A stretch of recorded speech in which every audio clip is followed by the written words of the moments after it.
It's pretty much standard in meetings between American and Australian political leaders that praise will flow effusively. And that was certainly the case today when Julia Gillard met Barack Obama in Washington. ANZUS, Afghanistan and the Middle East were all on the agenda, as was the much trickier subject of climate change. And it's that issue, specifically carbon pricing, that's being blamed for Julia Gillard's thumping in the latest news poll. Political editor Chris Uhlmann spoke to the Prime Minister in Washington earlier today. Julia Gillard, welcome to 7:30. Thank you very much, Chris. When you met with President Obama, did you press him on when the US will put a price on carbon?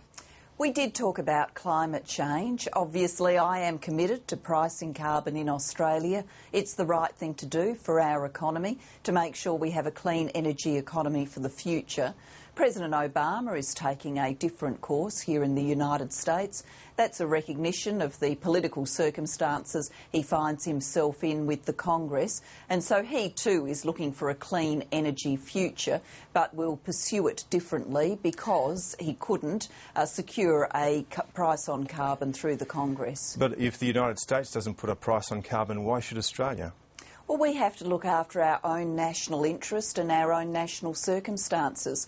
The reality is we are bigger emitters of carbon pollution per head of population than the United States of America. That means the transformation we need in our economy is more.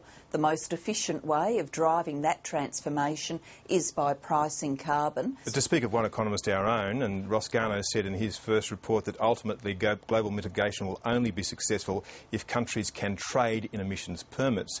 And if the United States never gets there, that will never happen, will it? Well, I think you are making some assumptions about the future of the world and other countries in our world which aren't warranted. Already, 32 countries have emissions trading schemes. 10 American states do as well. They haven't waited for action at the national level. They are acting themselves. And when we talk about American states, we can be talking about very sizable economies. But Prime Minister, those states you're talking about, in fact, there's a retreat by states in the United States. States like New Hampshire and New Mexico are pulling out of those systems that you're talking about. So, in fact, rather than there being an advance in the United States, there is a retreat in the United States. And John Boehner, who you met today, the head of the Republicans in the US House of Representatives, he actually wants to cut the budget of the EPA by $3 billion so it can't regulate carbon prices.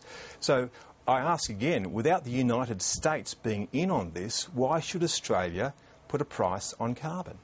Well, Chris, what I would say to you is Australia and America are great mates, but we're not the same country.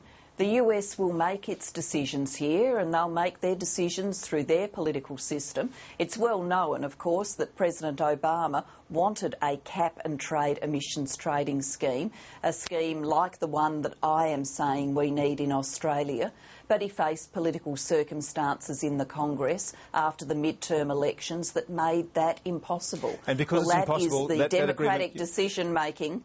Because it's impossible, that agreement will never happen. Decision-making. And that means that your carbon price will remain a carbon tax forever, won't it? Without an international agreement, there won't be an international market, which means the carbon price that you impose will remain a carbon tax. Well, can I just finish what I was saying? America, its own country, its own democratic institutions, and they are the political circumstances in America now. What should we do? We should make a decision in our own national interest, and I've made it. I am saying to the Australian people, when you look at the world, countries are moving for change. We've got a big journey of transformation. We need to start on that journey now. We cannot afford to wake up down the track with a high carbon pollution economy when the rest of the world has moved and then try in some huge rush to transform our economy with all of the high prices and disruption that would imply. Right. Well, isn't it true that there will be no solution to climate change without international action, and that means that we need an international market? Well, what that means is nations around the world will move to address climate change. They will move to clean energy economies. We need to move to a clean energy economy. What should we do? We should select the most efficient way of doing that transformation, and that's pricing carbon. And what are the alternatives to this? Well, Tony Abbott has written for one of today's newspapers that there's no way of fixing carbon pollution without significant price increases or significantly changing people's lives. What he's admitted today is his direct action plan is a con. It's a con job. It's not going to do anything. It's just a piece of political theatre. He's actually admitted that in today's newspapers. Well, Prime Minister, when you began this debate... compared with that, I'm telling people like it is, and like it is we have a carbon pollution intense economy. We need to transform it, and the most efficient way of doing that is pricing carbon. All right, Prime Minister, when you began this debate 4 years ago, you had public sentiment behind you. How is it that a news poll today has you at 30%? That's the lowest primary vote in that poll's history. How is it that you lost that community sentiment somewhere along the way? Well, I'm not going to comment on polls. They'll go up, they'll go down. But what I would say is this. I've always expected that the debate about putting a price on carbon would be a hard debate. This is a major economic reform, and economic reform is tough. When we made the big reforms of the past, like reducing tariffs, that wasn't popular, but it was the right thing to do. Putting a price on carbon is the right thing to do. Right. It's in our nation's interest. And I understand Tony Abbott is the master of scare campaigns, and he'll say anything and he'll do anything to frighten people and wreck things. That's the political debate we're going to have. Well, that's the political debate I am determined to win, to price carbon in the interests of our nation. One more quick point on this. Will you run a government-funded advertising campaign to try and turn community sentiment around? Look, on government advertising, from time to time we advertise to get necessary information to people. So I'm not going to rule in or rule out government advertising in the future.